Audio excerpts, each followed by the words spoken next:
A young kingfisher has dived into engine oil. His chances of survival are slim, but Lisa's going to try to save him. You can see how it destroys the feathers so they're not able to fly, and there's a good chance he swallowed some. The chances of this bird surviving are pretty slim. They're pretty stressful and fragile at the best of times. We're going to have to wash it. So it will have to be anaesthetised. Lisa has a huge job ahead with this tiny bird. What we're going to do is going to knock him out so that we can get really good access to all his feathers without stressing him too much. The tiny rescue is underway at the Ark in Darwin. She'll need to clean each feather with detergent. A bit like a cat that licks itself, the bird preens and it strips all the oils and things off its feathers to keep the feathers really clean. So every time he does that, he's swallowing that oil that he's stripping off. So without the removal of that oil, he doesn't have any hope at all. I'm going to use this lovely warm mixture and see if we can't remove some of the oil. Sacred kingfishers are found throughout Australia's coastal regions. This one isn't quite fully grown. It's such a tiny, tiny little thing. Their plumage is a spectacular blue-green colour, but that's hidden now under the oil. I'm just trying to make sure that I'm getting into all the little tight spots where the oil will be layered in underneath the layers of feathers. I'm trying to do it in such a way that I don't disrupt the feathers or damage the feathers in any way. The oil's already going to strip, you know, the coating and stuff off them. The tiny kingfisher is still fighting for life.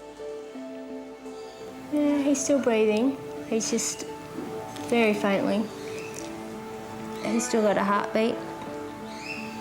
He's starting to get a little bit of reflex. But he's not really sure he wants to come back to this world. Pure oxygen should help revive him.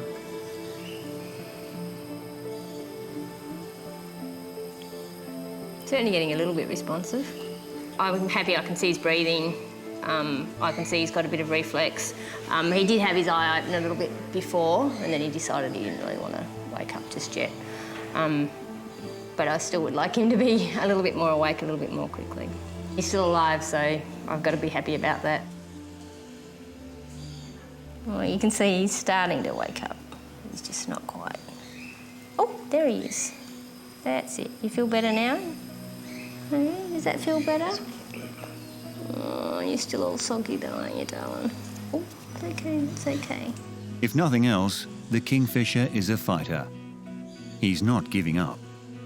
He's not as clean as I would like him to be, but he's looking a little bit better. You can see his colours and things now. Hopefully over the next few days we'll be able to get him finished, cleaned up, and if he gets through that, then we'll be able to release him. Release still seems a long way away, but he's in with a chance. Okay, we're going to put him into a hospital box. It's nicely ventilated, but it's quite dark in there. So we're going to leave him here in the quiet and the dark, and come back and visit him in a little while and see how he's going. Okay, little fella. Come on then.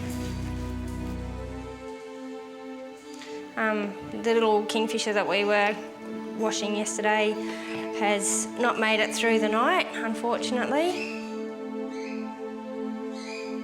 We've come in this morning and he's vomited up all the oil. We're worried about him having ingested too much oil. And you can see the amount of stuff that he spewed up there is, you know, a lot for a very little bird, so. It's a sad little reminder that no matter how hard they try, not every animal can be saved. I guess I still didn't hold much hope for him, but that doesn't mean that you don't become attached to something. And you do, you hope. You put a lot of hope into everything that you do, and I think every time something dies, you kind of wrecks you a little bit sometimes.